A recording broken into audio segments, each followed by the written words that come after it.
ini adalah contoh gambar daripada mekanisme screening dan kompos yang telah dihasilkan. Nah, pertimbangan desain daripada proses composting itu merupakan rasio, jadi keseimbangan energi rasio antara kelembapan awal, jadi mass of water and initial compost mixture, jadi ini adalah menyatakan kelembabannya, rasio kelembaban, dan rasio material organik yang di awalnya. Nah, ini akan menentukan daripada kinerja sistem composting itu. Nah, kemudian jadi di dalam sedikit untuk desain ada memperhatikan waktu detensi, kemudian suhu udara dan aerasi, kemudian ada screening itu untuk proses pengayakannya, kemudian ada pengendalian bau, juga ada masalah K3 dan lain sebagainya. Nah, saudara, ini jadi mengenal composting, tapi nanti ini akan dibahas lebih mendalam di dalam pengelolaan limbah padat. Ini tadi hanya pengenalan saja terkait dengan salah satu metode untuk konversi biosolid. Jadi pesan yang ingin atau yang kita tangkap dari perkuliahan hari ini atau selama proses MKB, jadi ini begini, kita tahu bahwa ada polutan organik, kemudian dia diproses secara biologi, di mana produknya, jadi di sini dikonversi produknya menjadi biosolid. Nah, biosolid ini masih belum stabil.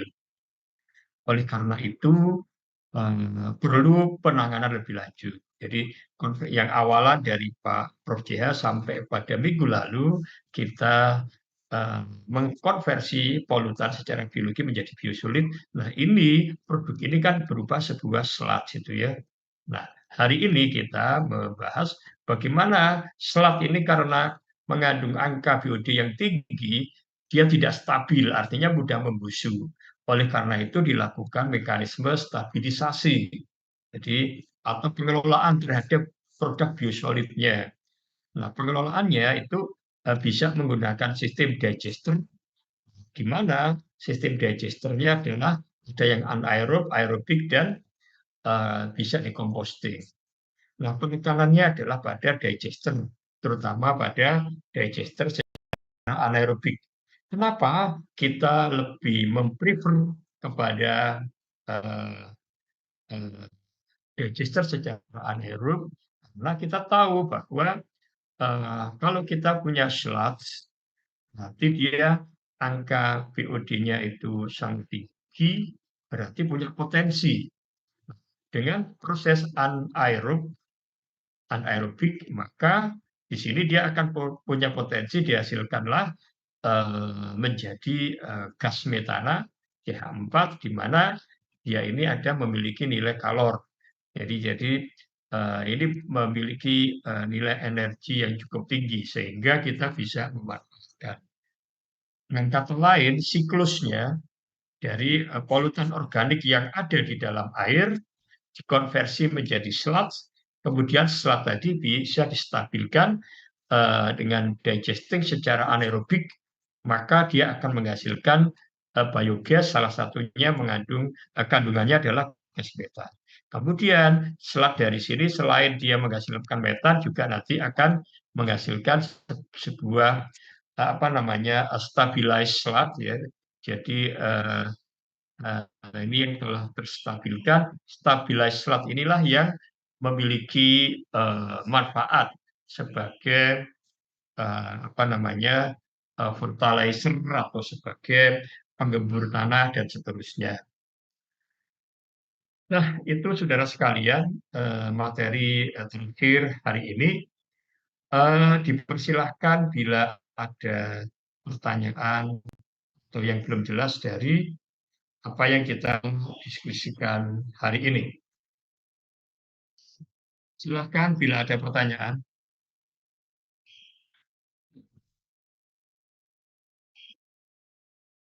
Mohon maaf, Pak. Saya izin Ya, bertanya. ya, Eh, Nama saya Afia. Mau bertanya, Pak. Di apa tadi? Diagram yang volatile solid reduction itu kan nilai VD-nya itu memang maksimalnya 63 sampai 64% ya. Setelah itu konstan. ya, ya, betul. Itu berarti tidak bisa naik lagi ya, Pak? Enggak, jadi gini, em, penjelasannya adalah bahwa begini,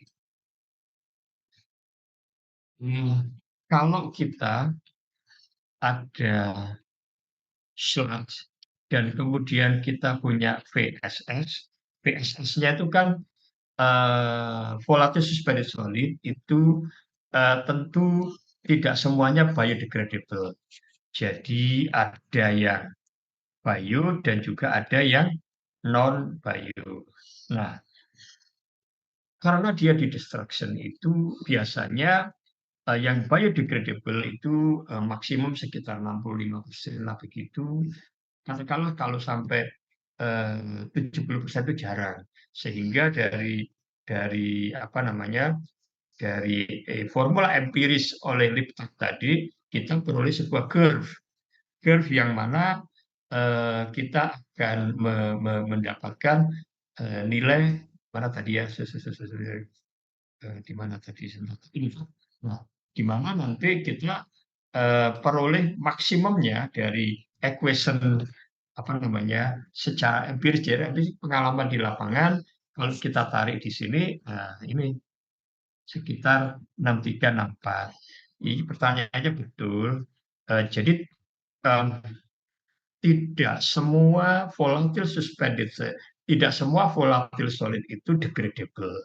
Berarti di sini ada sekitar apa namanya plus minus sampai 36% atau 37% itu adalah non biodegradable. Dia akan tetap ada di dalam apa namanya di dalam di dalam slot itu tadi. Nah,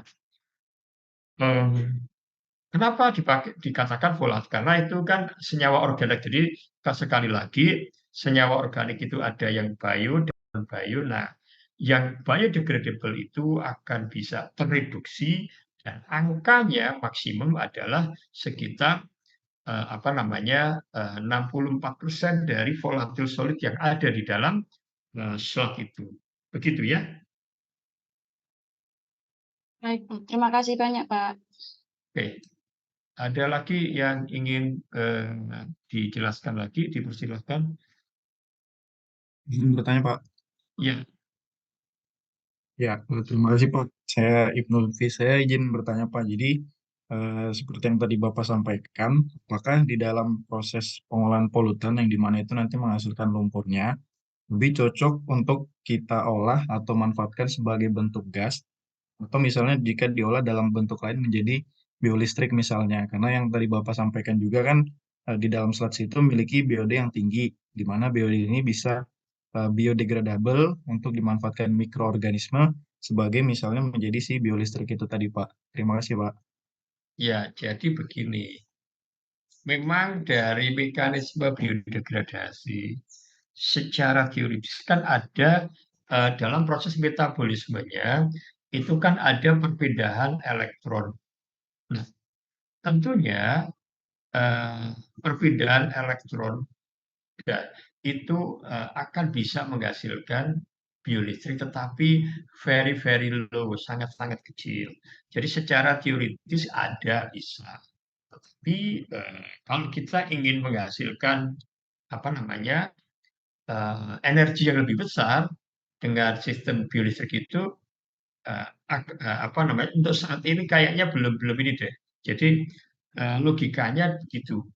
Memang ada proses apa namanya metabolisme, ada reaksi biokimia yang nanti kalau dikelola itu bisa menghasilkan arus, tetapi arusnya sangat kecil, masih kecil begitu ya.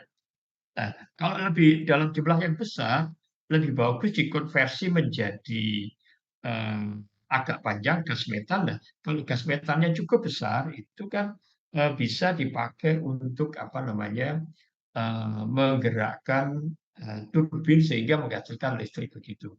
Jadi eh, itu memang menarik. Jadi dari reaksi biokimia itu menghasilkan arus, cuman itu masih perlu penelitian yang panjang. Karena secara teoritis itu ada, namun secara praktis eh, masih perlu dikaji seberapa besar arus yang dihasilkan. Nah, jangan-jangan nanti lumpur yang besar, tetapi mungkin eh, energi yang dihasilkan cuma berapa kW dan seterusnya. Dan apa namanya tingkat kerumitannya barangkali lebih tinggi itu yang keluar. Atau bisa jadi selama proses biodegradasi di dalam proses composting dan apa namanya menjadi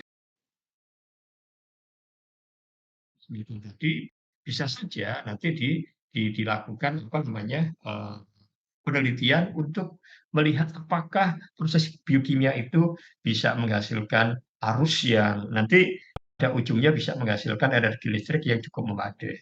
Secara teoritis bisa, dan besarannya itu masih perlu sebuah apa namanya penelitian lagi, begitu ya, Ibnu ya. Oh ya, baik Pak, paham. Terima kasih banyak Pak penjelasannya. Oke, silakan kalau ada yang eh, lain.